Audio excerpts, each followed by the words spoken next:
Good morning, welcome to Morning Outlook. This is Kim speaking on Tuesday, the 18th of June. So, crikey, as we get to a half year point, almost a few days away, 3 to be precise. Anyway, let's get on and look at these markets. First things first, overnight we had the data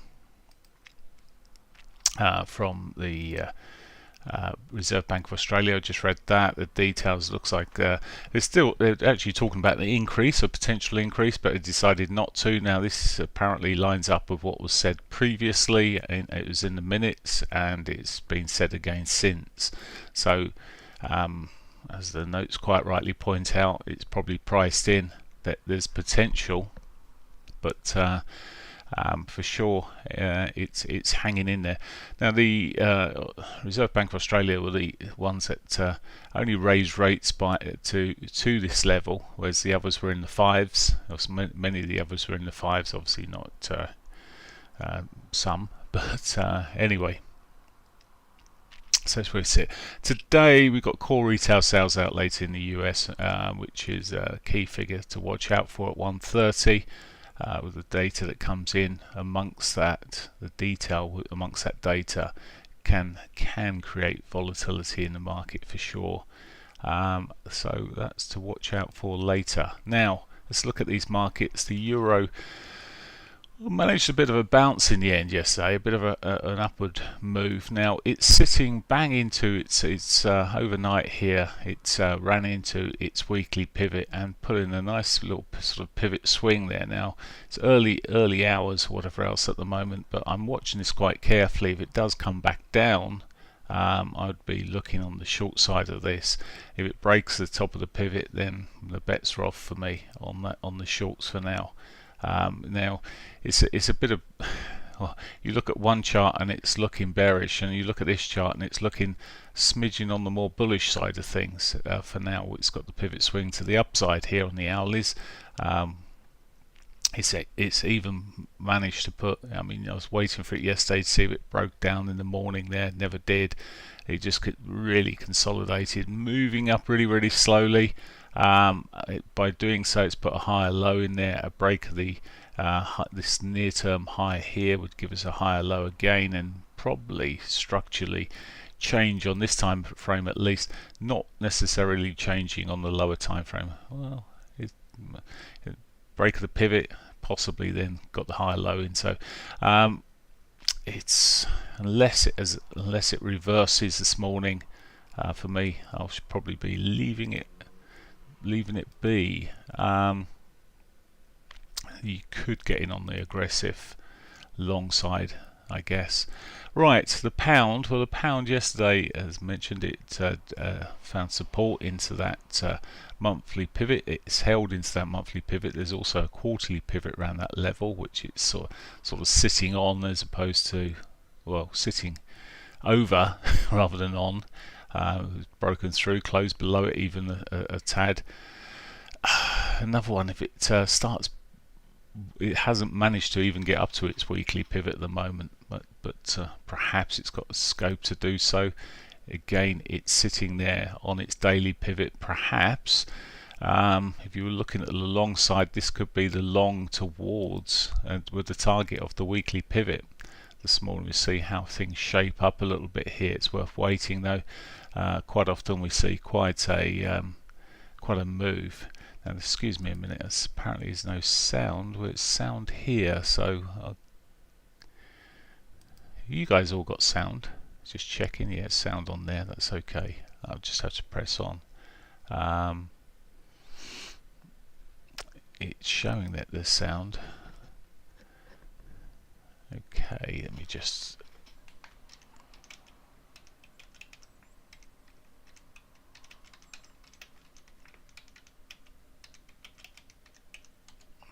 do that, sorry.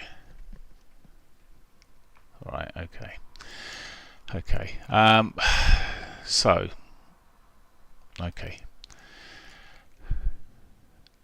a potential long on the pound here towards its weekly pivot. As I say, just watch until post 8 o'clock, just give it a bit of time to settle down. Dollar yen, well, it's continuing to the upside here basically. It's 4-hourly picture, daily pictures, sentiment, everything still weak on the yen. I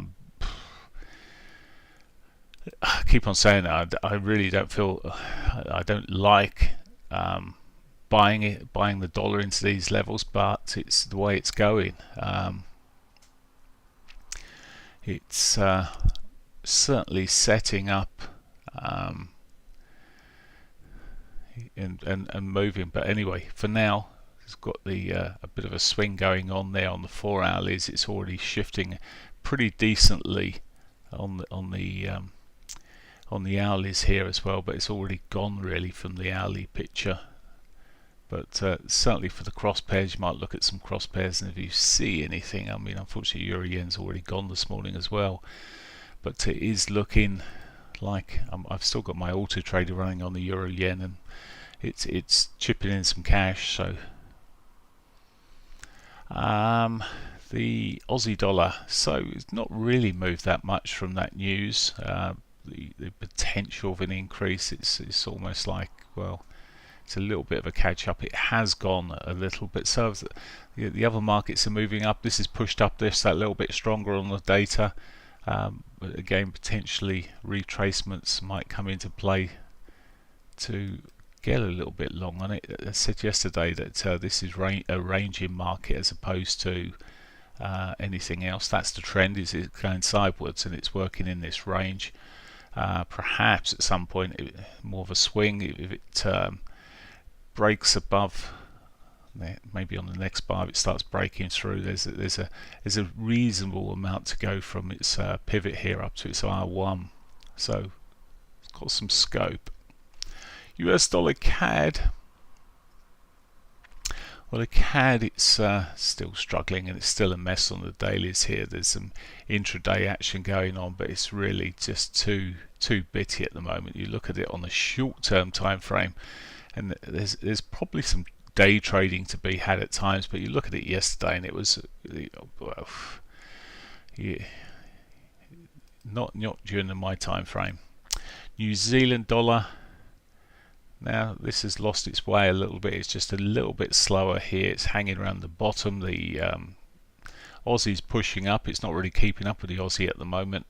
It does still have its weekly pivot above, which could be a draw, but it's just looking a bit weaker than everything else at this stage.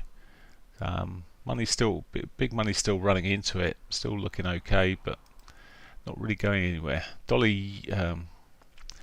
the dollar Swissy. Now I went on a short on this from yesterday evening, early evening. It started. It was all shaping up quite nicely on the breakdown here. Actually, I'll show you on a 60-minute picture for using the pivots here. It run into its weekly pivot. I literally got in at 89.14. There you go, at 16.54. Just popped it on there. So it put in a nice pattern here. I am just targeting down to its S1 here at the moment. At some point I'll edge the stop down a little, maybe to break even, but for now it's just running here. We're targeting the S1. It's possibly a bit late. I mean, there is a bear flag sitting here on this 4-hourly picture. That's a potential. Just see how it goes. I don't like chasing trades or suggesting you chase a trade that's going. For one, I mean, at a much better price, and it's probably not really worth going there, but did mention it in dispatches yesterday in the updates, etc. Euro yen is still pushing up here as well. That triggered a trade for me yesterday as well, so there's a couple of trades that were triggered. Well, one of them was auto, one of them's not. The manual Swissy. Looking at these other markets, Euro yen now on the bigger time frames, it's got scope to continue, but it's already going now, already gone. Okay, that's what I got in Forex at the moment. The indices. Now, one thing with the timing of that Swissy trade, it's quite late for me. I don't trade normally after 3 o'clock, but I see it as a sort of a bit of a swing. Swings I will take, and I'd scanned through the market, and it just looked nice at the time.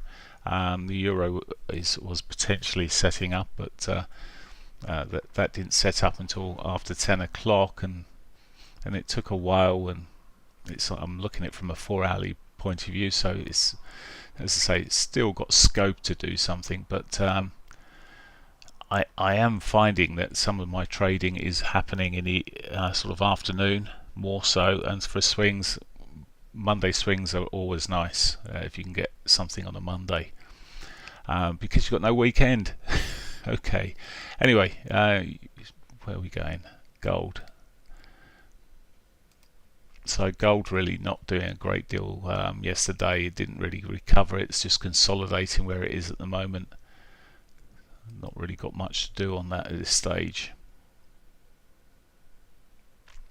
The oil price did shoot through yesterday. This was brought to my attention. It went quite early, oil yesterday.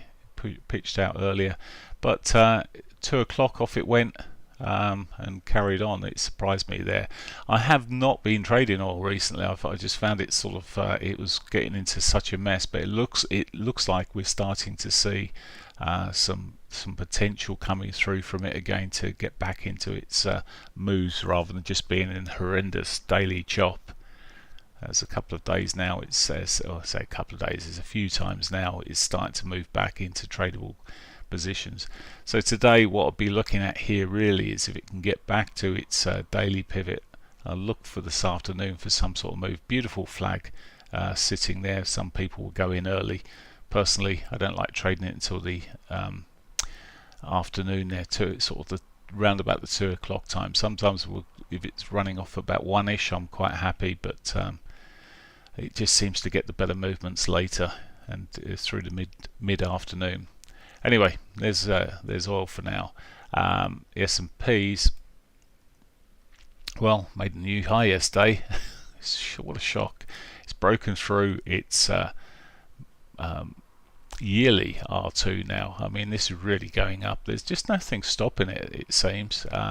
Bit of consolidation on lower time frames at the moment. Maybe preparing to get another push, but again, this went sort of evening time. 4 o'clock on the 4 o'clock bar. It really started going. Evening our time, almost late afternoon.